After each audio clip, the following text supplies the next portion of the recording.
Hello everyone. So it's January and it's the beginning of the year. It's the first month of the turn of the wheel. And it's a time when we find ourselves standing at the beginning of what's to come. It's an extraordinary moment in time.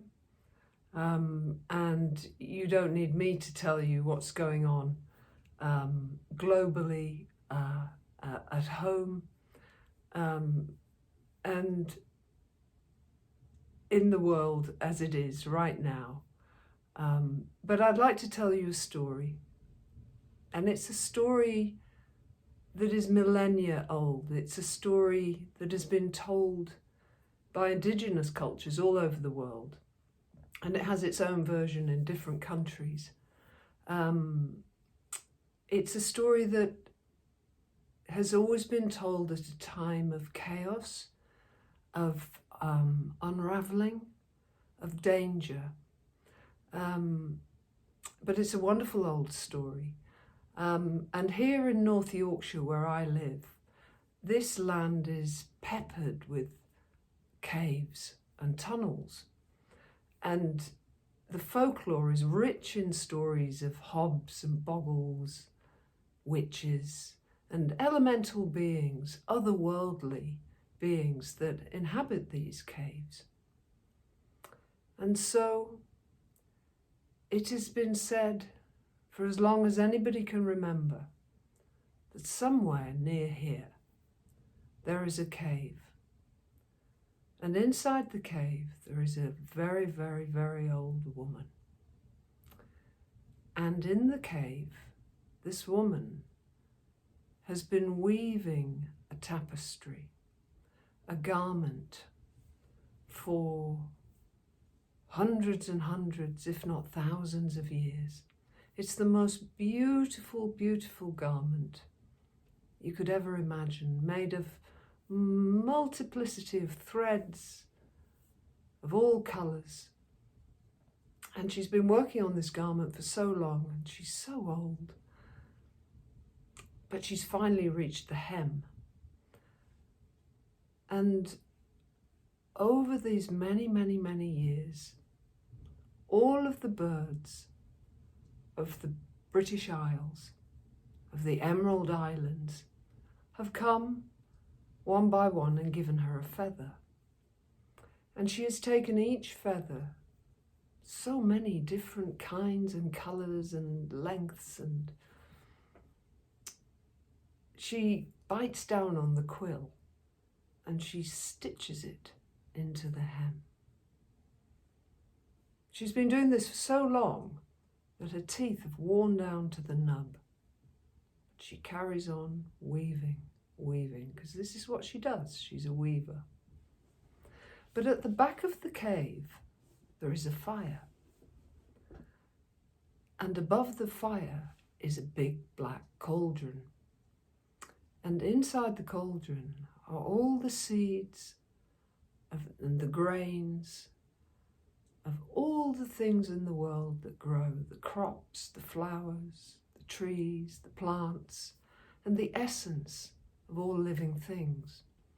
And every now and again she has to put down the thread, go to the back of the cave and stir the cauldron so that the contents don't stick and burn on the bottom of this big black pan. So one day she puts down the thread and she walks very, very slowly, because she's so old now. She walks so slowly, but she goes to the back of the cave to stir the cauldron. And when she's done her stirring, she slowly, slowly walks back to the tapestry, to this beautiful garment that she's almost finished weaving. But while she was stirring, a great big black crow hopped into the cave. This crow has been there for a long, long time. He's been watching her with his big, beady black eye.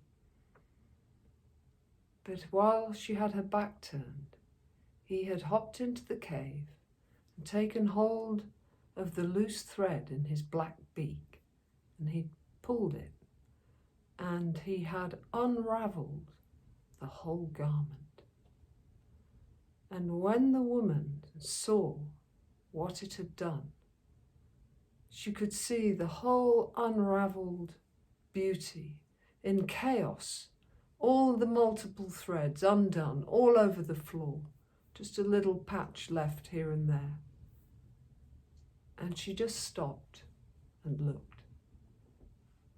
Now, who can imagine what she must have felt, what she must have thought?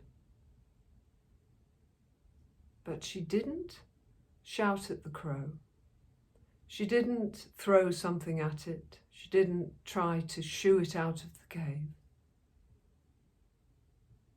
She just went and sat back down and picked up the thread. And her intention was to begin again and to weave something even more beautiful. She decided she would make another garment that was more beautiful than the last. And immediately she had this vision of something wonderful she would create. And so, without paying the crow a single minute of her attention, she just sat down, took up the thread, and started weaving all over again from the beginning. Now, of course, there is a moral to this story. The old woman is really Mother Earth herself. The cave is the womb.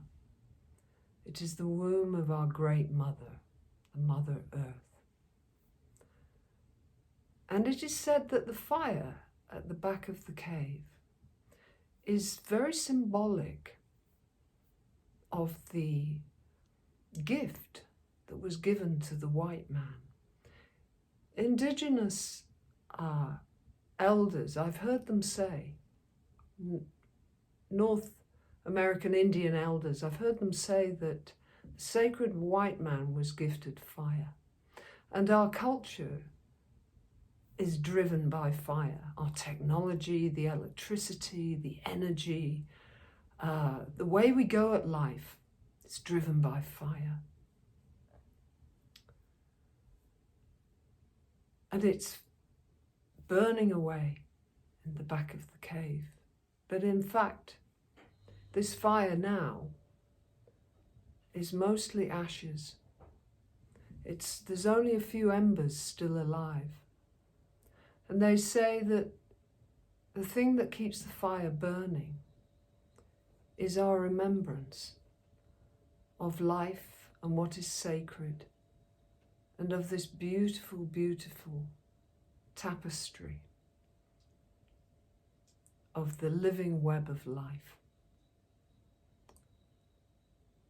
And the fire is very low at the moment of our remembrance, of our connection to the magical world of nature, to the rituals, the connection with the spirit world and the invisible realms that our ancestors knew how to work with to keep this remembrance alive between humanity and the earth. Because we are the guardians. We were always supposed to be the guardians of this beautiful earth. And the moment that we're at right now is the moment where she stops and looks at what has come undone. But what's really wonderful is she doesn't give the black crow any attention. The black crow is the chaos we're in now. It's the coronavirus, the destruction, the global corporations, this nightmare of materialism. And they say that each thread in the tapestry can be woven by us. And each one of us has our own unique note. But we're just going to be one thread, each of us, in this whole garment, this new tapestry, new vision that we can all create together. So nobody does it alone. We are just one part of the greater whole. So over the months ahead, I would like to do some blogs and some videos to speak about magic, what magic really is, to talk about rituals, talk about language, talk about spiritual ecology, to discuss many different things. I profess absolutely no expert in any matter. I'm just a storyteller who has learned that the earth gives us unendingly and generously. The earth loves us, and myth rises out of landscape, and landscape informs our culture.